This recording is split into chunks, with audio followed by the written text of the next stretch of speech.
আলাইকুম। আপনারা সকলে কেমন আছেন? সকালবেলায় উঠে আপনাদের সকলের ঈদটা কেমন কাটছে? তো সকাল, সকাল চলে আসলাম আপনাদের সঙ্গে পায়েস রান্না শেয়ার করার জন্য।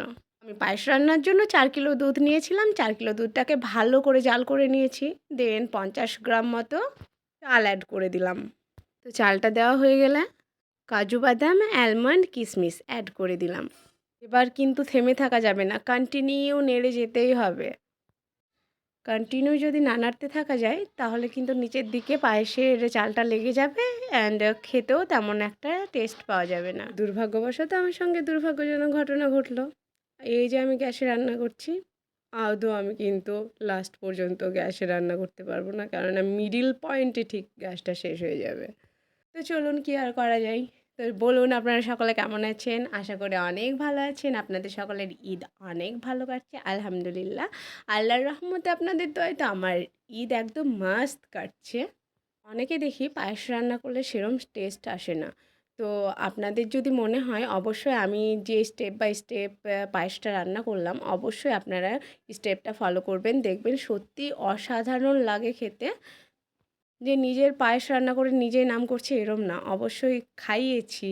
অনেক মানুষ খেয়েছে দেন তারাও অবশ্যই কমেন্টে জানিয়েছে যে অনেক ভালোই খেতে হয়েছে। আপনারা অবশ্যই রেসিপি ট্রিক্সটা ফলো করতে পারেন। আর ফার্স্টলি যদি পায়েস বেশি টেস্টি করতে চান অবশ্যই ফার্স্টে আপনার কাজ থাকবে যে দুধটাকে একদম যদি ৪ কিলো থাকে সেটাকে ৩ কিলো করবেন একদম জাল করে করে। তো জাল করতে করতে যখন দেখবেন দুধের কালারটা অনেকটাই ঘন হয়েছে ঠিক তখনই কিন্তু চালটা অ্যাড করবেন।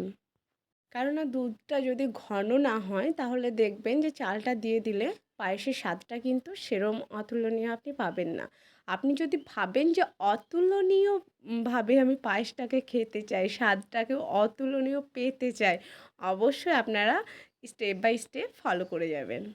তো দেখতেই পাচ্ছেন আমি আপনাদেরকে ফার্স্টেই বলেছি যে আমার মিডল পয়েন্টে রান্নার গ্যাস শেষ হয়ে যাবে। তো দেখুন গ্যাস শেষ হয়ে গিয়েছে, এবার আমি চলে এসেছি উনানে। যদিও উনানে আমি তেমনভাবে রান্না আপনাদের সঙ্গে শেয়ার করি না। অবশ্যই আম্মু রান্না করে সকালের দিকে উনানে।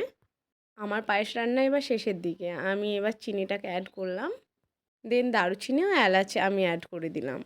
এবার কিছুক্ষণ নাড়াচাড়া করে কিন্তু পায়েসটাকে এবার আমি নামিয়ে নেব। তো চলুন দেখুন নামিয়ে নিয়েছি। কত সুন্দর কালারটা এসেছে। আপনারা জানাবেন আমার পায়েসটা কেমন লাগছে আপনাদের।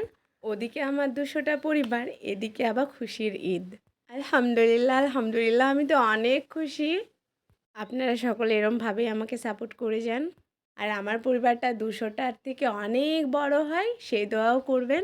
আর আমার ভিডিওগুলো বেশি বেশি শেয়ার করে দেবেন। ঈদ উপলক্ষে সামনে ৭ দিন আপনাদের সঙ্গে শুধুই মাংসের রেসিপি নিয়ে চলে আসছি। তো নতুন রেসিপি পেতে অবশ্যই আমার চ্যানেলটিকে সাবস্ক্রাইব করতে ভুলবেন না। আর হ্যাঁ, যদি পারেন ফেসবুকে পেজটাকে অবশ্যই ফলো করে দেবেন। ততক্ষণ পর্যন্ত আপনারা সকলে সুস্থ থাকুন। ঈদটা প্রচণ্ড ভালোভাবে উপভোগ করুন। আসসালামু আলাইকুম। Take care. টাটা।